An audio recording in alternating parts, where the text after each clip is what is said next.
On the heels of My Airline's abrupt suspension, police have reportedly remanded the co-founder of a local airline along with his wife and son.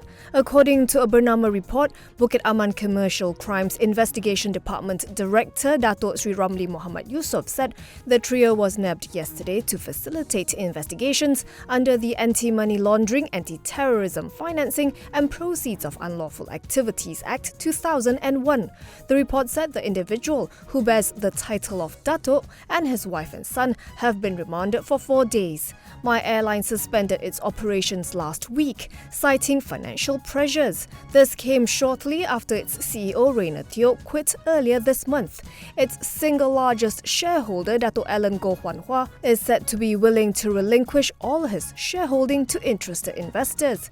Separately, Tan Sri Muhyiddin Yassin has denied any involvement in the carrier and noted that it had received the conditional approval for its air service license in December 2021 when he was no longer PM. He said certain individuals are attempting to damage his reputation and that the cheap and dirty politics had to stop.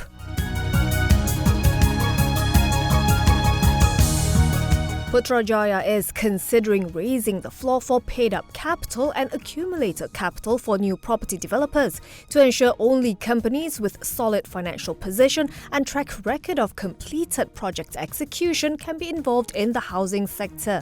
In Parliament today, Deputy Local Government Development Minister Akmal Nasrullah Muhammad Nasir said the government is looking at amending the Advertising Permit and Developers Licence Act 118 to ensure the sustainability of the sector. Among others, the government is mulling blacklisting directors of sick and abandoned projects, as well as developers who violate compensation orders by the Tribunal for Home Buyers' Claims. These parties would not be able to apply for the advertising permit and developer's license to build, advertise and sell properties. The ministry is also exploring how mortgage insurance might cover houses still under construction and looking at options to purchase pre-sale and purchase agreements, which would provide an exit clause for developers and home buyers should the builder fail to achieve the targeted sales to proceed with the project.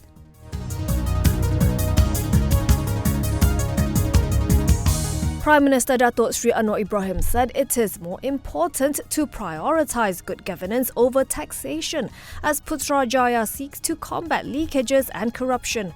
Anwar said this during his address at the Path Towards Greater Prosperity for Malaysia Symposium. Taxation, he said, should be secondary in any reasonable economic public policy and that it is essential only if it is deemed to be critical.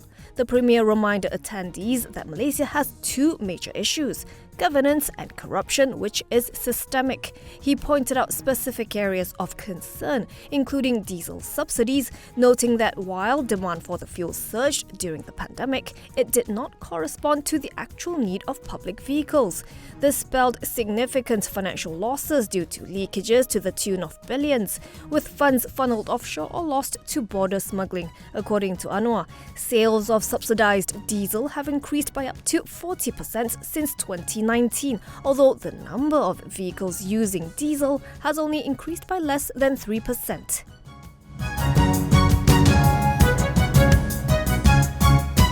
The prosecution, in a bid to freeze $340 million or 1.61 billion ringgit of 1MDB-linked assets held by Tareq Obaid, PetroSaudi International and PetroSaudi Oil Services Venezuela, requested a 2-month adjournment of the hearing date, which was scheduled on November 29th.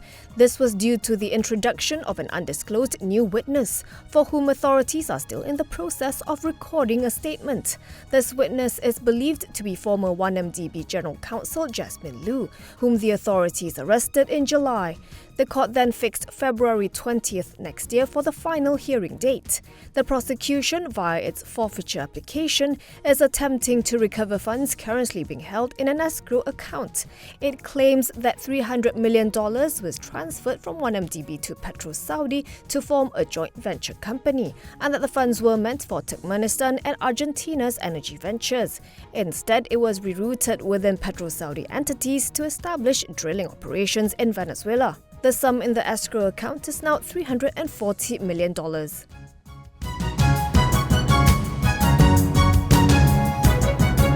Impiana Hotel's Executive Director Dato Sri Lee Hock Seng has raised his direct and indirect stake in the hotelier to 21.97% after acquiring 25.03 million shares in the company. Lee, who first emerged as a substantial shareholder of Impiana in August, bought the shares at 9 cents a piece or 2.25 million ringgit. The founder of Property Investment and Hospitality Group, HYM Group, bought the shares from Advanced Opportunities Fund, which in turn ceased to be a substantial shareholder in Impiana.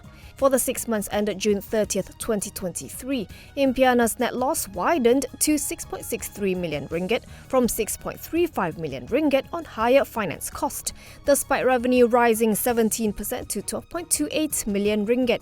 At end June, the group had short-term borrowings of 5.68 million ringgit and long-term borrowings of 69.62 million ringgit, against cash and bank balances of 2.25 million ringgit.